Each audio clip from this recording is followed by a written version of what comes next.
Hi friends, Tiffany here. Welcome to my quilting life.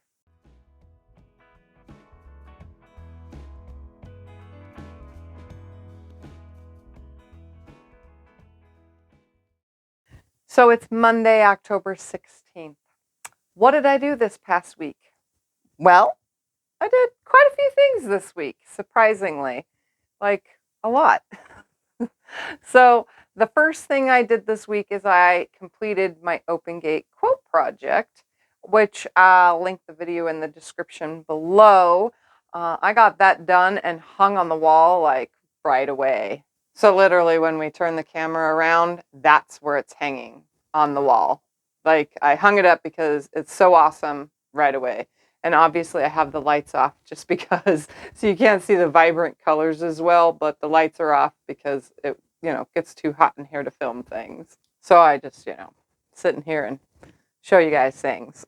Anyways, the next thing I did this past week that just passed, I made my soon-to-be daughter-in-law, Gabby, her, I guess, cell phone carrying bag or whatever she wants to carry in her little bag for the after party. So if she wants to put her phone in it, in this cute little bag, she can put her phone in it. And then anytime someone's taking a picture and she's like, oh, I want a picture of this too, that they can, she could take her phone out of this because there's no pockets in the dress. That she could take her phone out of the bag and pass it to someone to take a picture of specific situations or whatever, even if she just, whatever, it's put whatever she wants in it.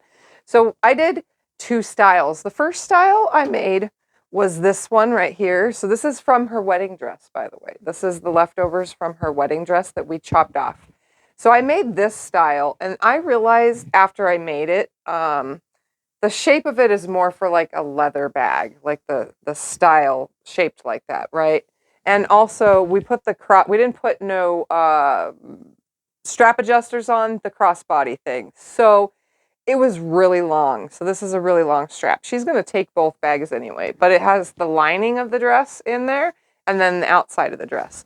But me personally, she didn't care the style. We wanted to shrink this and I went to rip it and all it does is make a mess because the inner lining from the dress, as soon as you pull on it, I don't know if you can see this on camera, but as soon as you pull on it at all, it literally yanks on the fabric and it messes it up. So X-nay on the ripping and decided to make another one because there was a lot of dress left over from the bottom of her dress. So we decided to go with a round bag style. So I made this one instead, and then we did a smaller strap measuring it to her body. So this literally sits at her hip, on the top part of the hip instead of going all the way down to almost mid-thigh like the other one did. So this is her bag from her wedding dress, again, using the same lining from the wedding dress.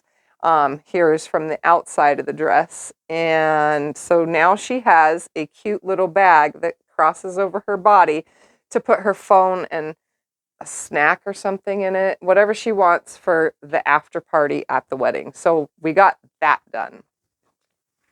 Moving on. So Sunday, we finally completed the Always Chasing Rainbows pattern. It was a free pattern on Benartex. I will just put a link to video 1 of the series from So Sundays. The last 3 weeks we worked on this. It came out amazing. I love that I took out the border that they originally had with just some squares being like cornerstones almost, but on the top and bottom only. I like that I X-nayed that and did around it. Absolutely beautiful the way it is right here. I love it. I am so glad it's done. And now I got to think of something for this week's end when we come to Sunday. But eventually it'll be a showstopper like this one because this turned out amazing and I can't wait to quilt it. And don't ask because I don't know what I'm quilting on it yet. But there it is. It's done. So that's finished. So those 3 videos are done, but again, I'll put video 1 down in the description below. The next thing I did this week. So my friend Becca over at Sew Becca, and I'll put an iCard up here for her channel. I don't know what side it's going to pop up on, but I'll put an iCard up there for Sew Becca's channel. She, a while back, sent me, like, this is years I'm talking, it's been a couple years. She sent me a box with some quilt tops in it. She must have just had, if you guys watch her channel and you know her, if you haven't, you can go over and see. She calls it quilt bankruptcy when she doesn't want to finish something. So she quilt bankrupt that quilt to me. So the quilt that I'm speaking of, and I'm going to show you in a second a video clip of what I did to this lovely quilt. It is a giant flower that she pieced together, and I extremely heavily quilted it. So here it is right here, a giant flower. As you can see in the video, it is not like as giant as you think. I think the quilt is only like 46 by 46 or 45 by 45. I don't know. It's something like that. But it is heavily quilted. As you can see, I tiffified it. Is that a word? Can I make that up? I tiffified this quilt. So in the center, I did just a swirl that comes around in the center. And then, as you can see, I don't know what part the video is on at this very second, but as you can see, I did a feather design in the white part around the center. And then I just did some, I don't even know what it's called, but it looks like cathedral window quilting in all the squares, connecting all the squares with an arch from corner to corner all the way around in the flower part. And then in those giant green leaves, I actually quilted leaves. I literally just made like a feather and then took and made leaf plumes instead of a feather plume coming off to create the leaves. Very heavily quilted in all 4 leaves, and they all face out. And then around the borders, all that whiteness, the blankness around it, as you can see, I literally stitched every 1/4 of an inch. There is a line, piano key border, every 1/4 inch on that. So I piano keyed it out every 1/4 of an inch. That's like some really tight quilting there. And it's very heavy. Now, as you can see, it's probably on the back side by now. The back looks like a whole cloth quilt. It's just a peach. The peach matches the front side. As you can see, I bound it in that same peach. That back looks like a whole cloth quilt. Like if that was just what I quilted on something, it would look amazing. So definitely, if if I ever get the chance to finally load 2 solid fabrics on the frame and just have fun, I would do stuff like this to make a whole cloth quilt because it would look amazing. But I would have to mark it first where I'm going and know what I'm doing. But that's that. So hopefully, yeah. I'm wondering if that video is done playing by now so that I can move on to the next. Well, maybe it should be. Anyways, so the next quilt, I don't know if you guys know this, but I'm going to put the video up now. I purchase quilt tops from people. So people that just piece quilt tops and don't want to quilt it, that's all they like to do. That's their favorite part of quilting is piecing a quilt top. I will finish it. I will buy it off of them and finish it. So this quilt top here is a disappearing 4-patch pieced by unknown. I don't know who the person was. It's an unknown seller, unknown creator. I purchased this disappearing 4-patch.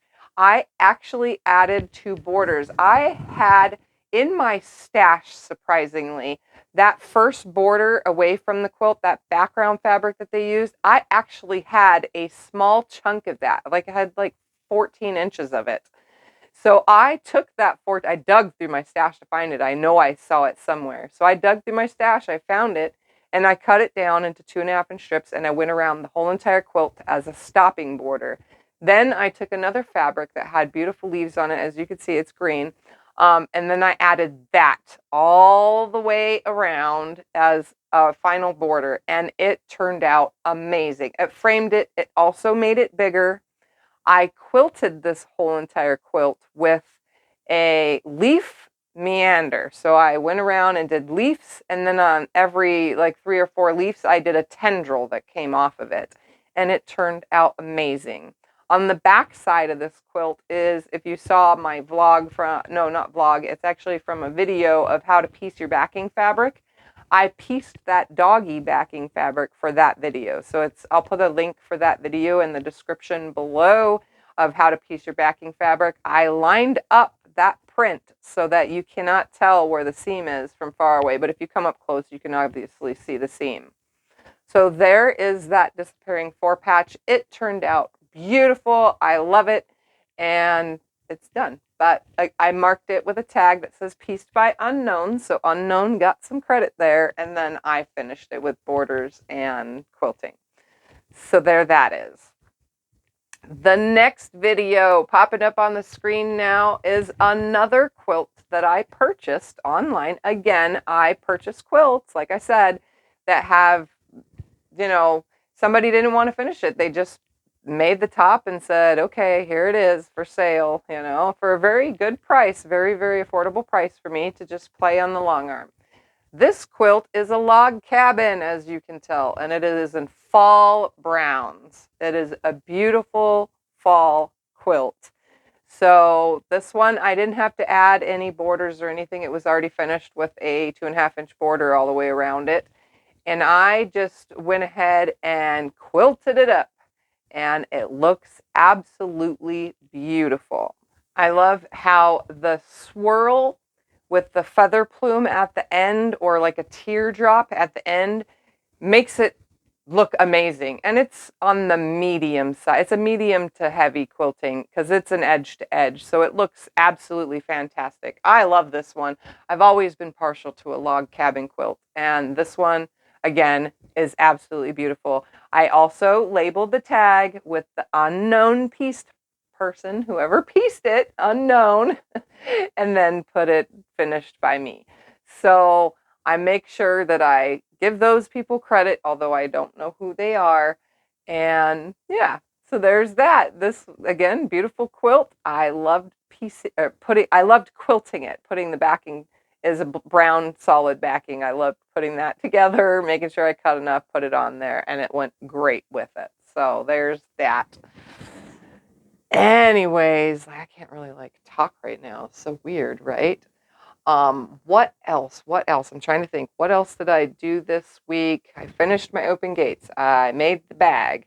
I finished the Sew Sunday videos. I did the quilt from Becca. I did the log cabin quilt and the disappearing 4 patch. And that's what I did this week. Wow, I really did a lot this week, mainly on the long arm. I did a lot of long arm work. And and this week I'll link it in the description. Gabby and Damon came over and we made their ring bearer pillow. So that is also a video. I did that on Saturday, and that was super fun, hanging out with Damon and Gabby and just having some laughs and giggles while we sewed up a pillow for the ring bear. So there's that. That's done. I feel like it seems like I don't do much. Because I spend on one quilt, I can spend 2 hours quilting it. On the other, I'll spend 1 hour or 1.5 hours. It just depends. And some I take 25 minutes, which is my open gate quilts, quilting. So I'm not spending a ton of time quilting during the week, but I'm at least getting things done. And I'm definitely down in my numbers. I have to look. 1, 2, 3 quilts, 2 of which are bigger size that can cover the body. 1 is just a wall hanging size that I should get quilted this week coming now, because it's Monday and this is the week. I should get those done this week, and I'm kind of tempted to make a backing up for the Always Chasing Rainbows pattern, because I kind of want to quilt that. I don't know what I want to quilt on it, but I kind of want to quilt it already and get that done and out of the way. My real goal is to finish everything that's hanging in the closet, and then that way every time I finish a video for Sunday, that I can just the next day quilt the quilt and be done. That's my true honest goal, is to be able to just make the video on Sunday, do my live, and then sometime during the week quilt that, That way I can work on other projects during the week, because I got to tell you, I have like 30 boxes of UFOs that are started, plus I have projects under my desks that aren't even in a box. They're just in a basket under my desk of things that I've started and haven't done anything with. They're just sitting there. And I do know that my triangle cutoffs bin is overflowing under the desk, because there's been some triangles that almost got vacuumed up in the vacuum. So I should get some of that sewn up and at least cleaned up for now, because I have quite a few bags of my triangle pieces. If you guys have been following my channel a long time, I take the cutoffs from binding and cutoffs from half square triangles on all sorts of quilts, you know, from stitch and flip. I take all those cutoffs and I sew them together into hourglasses, and I have like 3 pretty good sized Ziploc bags filled with those blocks. And my goal is to have like 1,000 of them or more, so that I can make a giant quilt out of all those pieces, because there's a lot of them. So anyways, I think that's all I have. That's all I did. I didn't do much else. I did some cutting of fabric to get my scrap bin kind of cleaned up a little bit, but that's just little by little. I cut my scraps up and get them into the tubs that I have on my shelf. Like, you know, I'm trying to get things cleaned up and done, and things worked on at the same time, and definitely trying to get that whole stack, well, it's not a stack because they're hanging there, of quilts in the closet down. If there's just one that hangs in there, I'll be fine with that, but I need to get it down to that. So anyways, thank you guys all for watching. Hopefully you enjoyed everything I did this week, and don't forget to check out the description for all those videos that I told you about during this video. And don't forget to check out my friend Sobecca's channel, because she likes to piece tops and send them to me sometimes, and I do what I want with them, and then you guys get to see it, and it's a little bit of both of us combined. So don't forget to check out her channel. Anyways, thank you for watching, and I'll see you in my next video. Bye!